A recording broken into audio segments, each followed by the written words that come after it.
Hey Phoenixes, I want to talk about a really important topic today that I don't think there's enough videos on, about the twin flame community and how these spiritual narcissists are using this sacred teaching to violate and get some of us entrapped with them.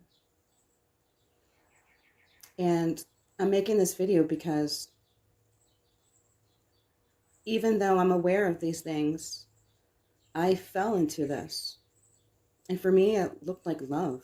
It sounded like fate. It felt like a soul deep connection with someone who really saw me, and I saw them. And we really did for a minute. I do believe that we did. But even still, it wasn't love. This is what's called a trauma echo. He mirrored me. Our pain was very much the same. We both had awful childhoods. We both had spiritual gifts.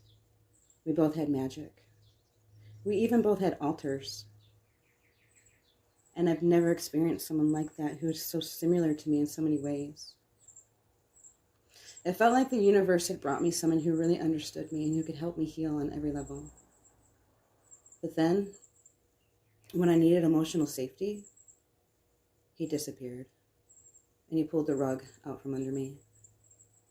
When I set a boundary, he crossed it. He tested it. And he did this on purpose. And when I said I'm scared, he said, if you don't believe me, then I have to go. That's not love. That's manipulation. What is a trauma echo? A trauma echo is someone reflects your wounds, not your healing. It may feel like a soulmate or a twin flame, but they can't really meet you in safety. They'll give you intensity, but they won't give you intimacy.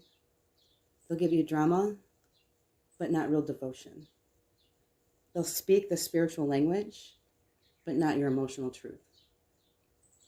And how to tell if it's not real, even if it feels like it. There's a fast attachment right away. There's love bombing. There's soul talk. Feelings of, I've known you before in a past life. I know we're meant to be together. Spiritual language with no accountability uses words like, you're my mirror, you're my flame, you're the light I've been waiting for all my life. But then they avoid real conflict and real repair. They won't come into a real sense of repair with you. And then they'll guilt trip you, and then they'll flip the script. If you express any kind of concern, or if you start expressing boundaries, or if you want them to take accountability, they'll accuse you of not trusting them enough and not forgiving them. And they may even have dangerous associations, like he had people in his life that would try to cause me harm, and he didn't protect me from them. And he didn't clarify what had happened either. And also one of his altars was very dangerous, and he told me it was dangerous. And so when I made the connections to that altar, he didn't want to take accountability for that either. And then once you try to get them to grow with you, they will discard you. They'll stop mirroring you, and they'll just drop it. They'll be like, if you can't trust me, if you can't forgive me, then, I have to go. And that's not a real twin flame bond. Your true twin flame will want to meet you always. This is the trap of spiritual narcissism. Some men will lead with their vulnerability. They'll show you all their shadows, all their darkness. But it's meant to hook you. And they'll make you feel like your light is the only thing that can save them. He told me things like, I've been waiting for someone like you my whole life with your light. And that really hooked me. He showed me all his vulnerabilities. He showed me his trauma. And that disarmed me. It really disarmed me in the beginning. And I thought I was walking next to someone in our shadows together, but really I was being wrapped up in a false sense of security, that we were going to make this healing journey together, but it wasn't really like that. I thought if I loved him that he would be able to rise with me, but he didn't rise. He stayed broken. And then he started blaming me for not being trusting enough to fix him. And the real hook is his magic was real. He was real. But that doesn't make it safe. We did real magic together. The energy work was real, and it was really intense, and the rituals were real. His power had potent, but it was unhealed. And it lit me up and it hooked me, but it still wasn't safe. And I longed for that intimacy. Oh, what he gave me. It filled me up in a way I hadn't been filled up in a really, really long time. And that was the dangerous part. Even the magic, even if it's real, it can be misused. Even a beautiful soul. Oh my gosh, he's one of the most beautiful men I've ever seen in my life. It can still come from a place of harm. Even if you're meant to cross paths with someone, it doesn't mean you're meant to stay. Maybe the biggest lesson is loving, but still walking away with yourself. The red flag is when vulnerability can become a weapon.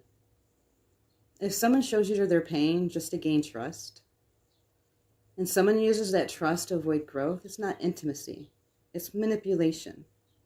He showed me his shadows first, not to heal it, but to see if I would stay in spite of it. And I did. Not for long, but I did. Not because I was weak, because I thought that's what love does. I thought the deeper I went with him that he'd be able to meet me there, but he couldn't. So some of the things he did to hook me, he told me, we were together in a past life. He had this past life where he was with this woman who he said was me, and that we were together and meant to be together, and that in a past life I had sacrificed myself so that he could live. Like we were in some type of ritual, magic ritual, and we were both going to be sacrificed. But I chose to sacrifice myself so he could live. And he even wrapped it deeper. I have this birthmark, okay? I'll see if I can show you. Right there is my birthmark. So he took my birthmark and he's like, that's where Lydia sacrificed herself. She got stabbed in that spot. And she died so that I could live. And I was thinking about that and I'm like, this feels weird. It just felt wrong on every level. And like it was meant to hook me and to make me feel like I needed to stay in that sacrifice energy for him. But I wasn't going to do that. Whether I did that in a past life,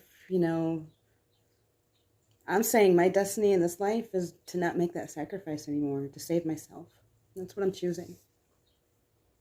So if you're watching this and you're wondering if you're also stuck in something that feels so intense and you don't know whether this is your twin flame or just the next lesson in your life, this very well may be the next lesson in your spiritual path. You may be questioning if it was real and if it was sacred and if it was true. And it probably was. But that doesn't mean you're meant to stay. That doesn't mean that this person is your twin. They may just be mirroring your wounds. And they may just be turning your empathy into a trap. You don't need someone who reflects your wounds. You don't need someone to protect you. You deserve your own safety, your own intimacy, your own real spiritual rescue. Sometimes the lesson is being able to walk away and save yourself.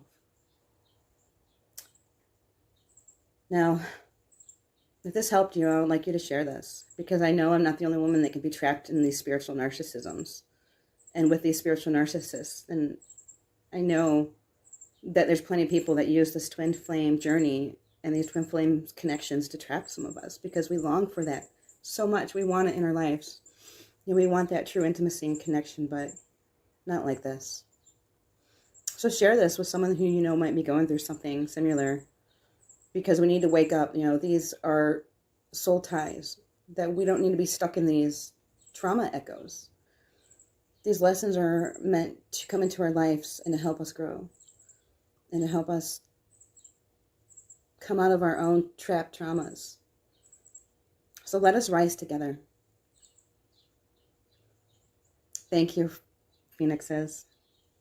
I hope this has helped someone. All right, let's keep rising. We keep doing our own spiritual journey and our own spiritual path. We don't really need someone to walk with us. And that's the real truth here. We got this all on our own. Love yous.